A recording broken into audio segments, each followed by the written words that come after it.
Hello everyone, welcome to my class. आज के हम इस वीडियो में पढ़ रहे हैं कॉलिगेटिव प्रॉपर्टीज़ के अंतर्गत बॉइलिंग पॉइंट एलिवेशन और इबिलियोस्कोपी, क्वथनांक उन्नयन। हमने पढ़ा था कि ताप बढ़ाने पर प्रत्येक द्रव का वाष्प दाब बढ़ता है, और इस तरह जब हम ताप को बढ़ाते हैं और जब लिक्विड का दाब बढ़कर, जब ताप को बढ़ाएंगे तो वाष्प दाब बढ़ रहा है, और जब ताप बढ़ाने से वाष्प दाब बढ़कर अपने चारों ओर के वायुमंडलीय दबाव के बराबर हो जाता है, एटमॉस्फेरिक प्रेशर के बराबर हो जाता है, तो वह लिक्विड बॉईल करने लगता है।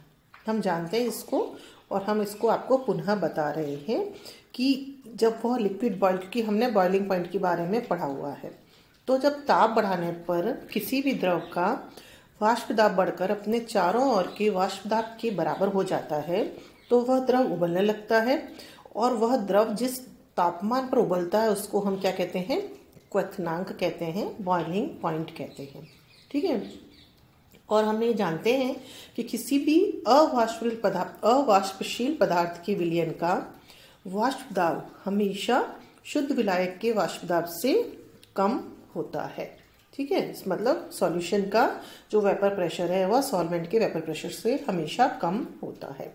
इसको हमने समझाया भी था आपको एक वीडियो के अंतर्गत।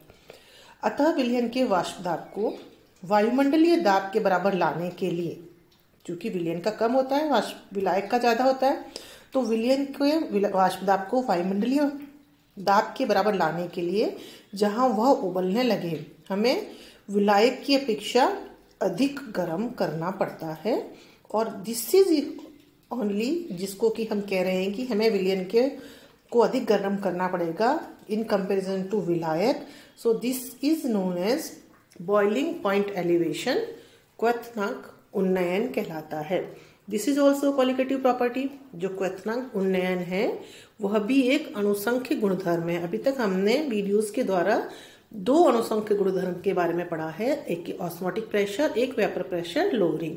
आज हम तीसरा पढ़ रहे हैं, that is boiling point elevation, जो कि एक अणुसंख्य गुणधर्म है तथा किसी विलयन के क्वथनांक में उन्नयन उसमें घुले विलेय कणों की संख्या या मात्रा के साथ बढ़ता है। किसी भी विलयन का जो बॉइलिंग पॉइंट एलिवेशन है वो किसके साथ बढ़ रहा है? उसमें जो सॉल्यूट घोल रहे हैं उसके कणों की संख्या या मात्रा के साथ बढ़ता है।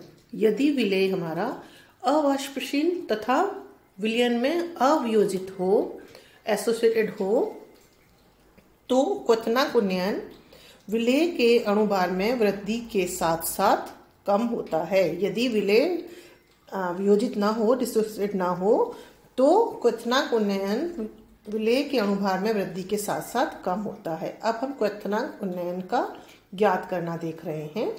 ये देखें, आपके सामने सॉल्वेंट एवं डिफरेंट कंसंट्रेशन के दो विलयनों के वाष्प दाब एवं तापमान के मध्य में ग्राफ खींचा गया है, और हम देखेंगे कि इनको देख रहे हैं हम, सामने आपको दिखाई दे रहा है कि यह जो ग्राफ्स हैं वो रेगुलर एवं पैरेलल समानांतर कर्व्स के रूप में हमें प्राप्त होते हैं। अब ये जो लाइन PC है वह क्या है? एटमॉस्फेरिक प्रेशर को रिप्रेजेंट कर रही है, वायुमंडलीय दाब को रिप्रेजेंट कर रही है, और यह TB जो है वह क्या है? आपका बॉइलिंग पॉइंट ऑफ सॉल्वेंट है, और T1 और T2 यहाँ क्या पे है? आपका boiling point of solution 1 and solution 2। ठीक है। ये TB है सॉल्वेंट का बॉइलिंग पॉइंट, और T1 और T2 जो दिखाई दे रहा है वो आपको सॉल्यूशन 1 एंड सॉल्यूशन 2 का बॉइलिंग पॉइंट है। ओके ना। अब सॉल्वेंट का वेपर प्रेशर क्या है? आपका सॉल्वेंट का वेपर प्रेशर जो TB पर है वो क्या है? P। सॉल्यूशन 1 का वेपर प्रेशर जो TB पर है वो क्या है? P1।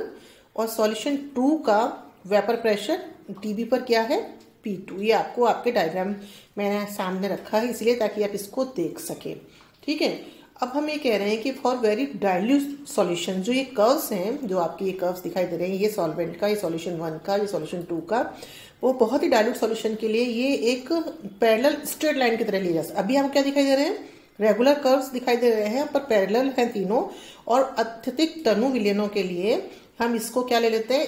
पैरेलल स्ट्रेट लाइंस ले लेते हैं, ताकि क्या हो रहा है, ये दो जो ट्राइंगल्स दिखाई दे रहे हैं दैट इज ए सी और ई, एक ये ट्राइंगल है और दूसरा ट्राइंगल क्या है ए बी और डी, ये दूसरा ट्राइंगल है। तो दोनों ट्राइंगल्स जो हैं वह समरूप हो जाते हैं जब हम इनको एज अ स्ट्रेट लाइन ले लेते हैं। और जब ये समरूप हो जाते हैं तो क्या लागू हो जाएगा इसके ऊपर, A C upon A B is equal to A E upon A D.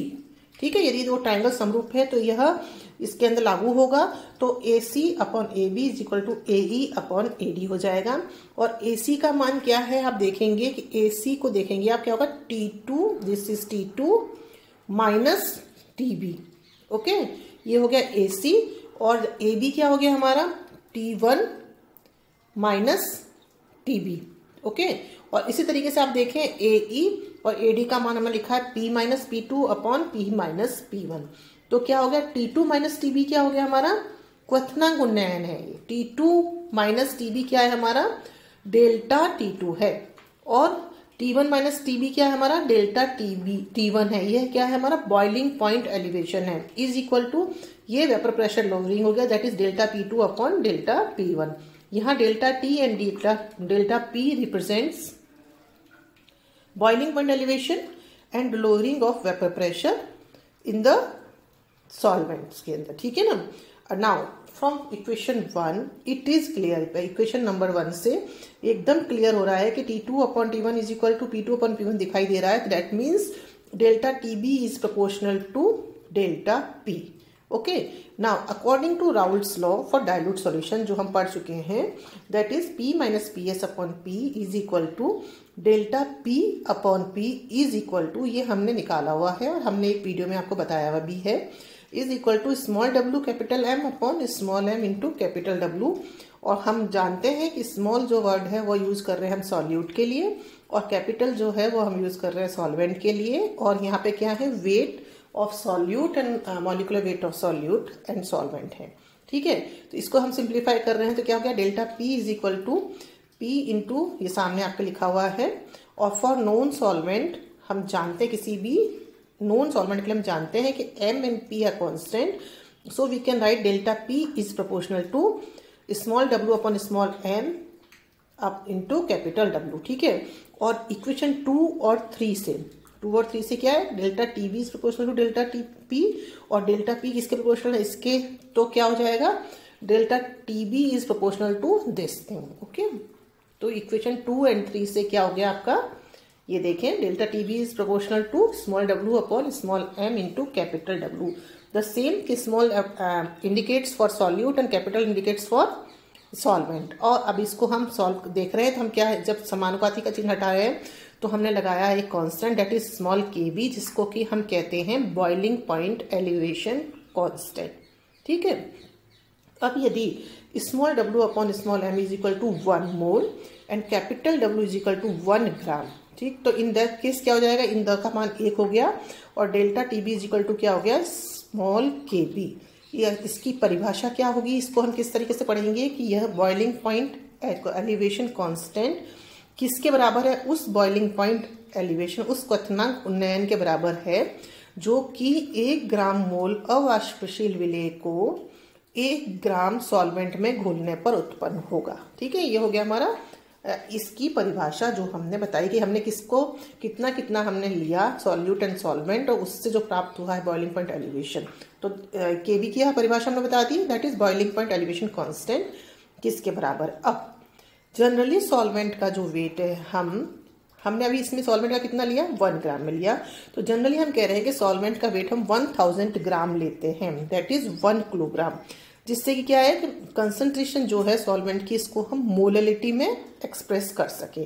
तो यदि small w upon small m क्या है, 1 मोल है, और कैपिटल W क्या है, 1000 ग्राम है, तो क्या हो जाएगा, delta kb is equal to, इसके लिए इसमें देखें आप कि इसके अंदर हो गया 1000, कैपिटल W हमने क्या लिया 1000, तो इस इक्वेशन 1 से क्या हो गया, delta TB is equal to small kb upon 1000 is equal to capital KB।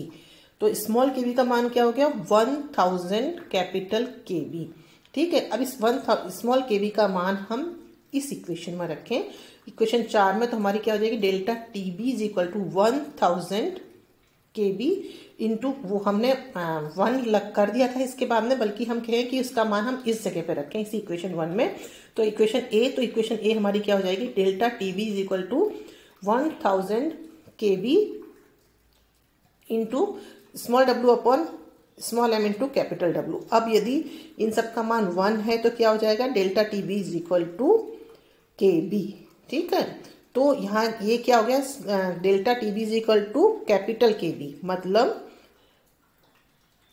Capital KB वैसे इंडिकेट किसको कर रहा है, मोलाल एलिवेशन कांस्टेंट को। वो था boiling point elevation constant and this is in terms of molality, that is molal elevation constant और इबिलियोस्कोपी constant कहलाता है। वह किसके बराबर है, तो यह उस बॉइलिंग पॉइंट एलिवेशन के बराबर है जो कि 1 ग्राम मोल अवाष्पशील विलेय को 1000 ग्राम सॉल्वेंट में घोलने पर उत्पन्न होता है। तो you should understand the difference between the boiling point elevation constant and molal elevation constant. The difference is that ये 1 ग्राम मोल अवाष्पशील विलेय को यदि हम 1000 ग्राम सॉल्वेंट में घोलते हैं तो जो बॉइलिंग पॉइंट एलिवेशन मिलता है उसको तो हम कहते हैं मोलाल एलिवेशन कांस्टेंट या इबिलियोस्कोपी कांस्टेंट, और 1 ग्राम मोल अवाष्पशील विलेय को जब हम 1 ग्राम सॉल्वेंट में घोलते हैं तो उसको उस वक्त में जो हमें बॉइलिंग पॉइंट एलिवेशन जो क्वथनांक उन्नयन मिलता है वह क्या होता है, हमारा बॉइलिंग पॉइंट एलिवेशन कांस्टेंट होता है। So you must understand the difference between boiling point elevation constant and molar elevation constant. That's all for today. Thank you so much.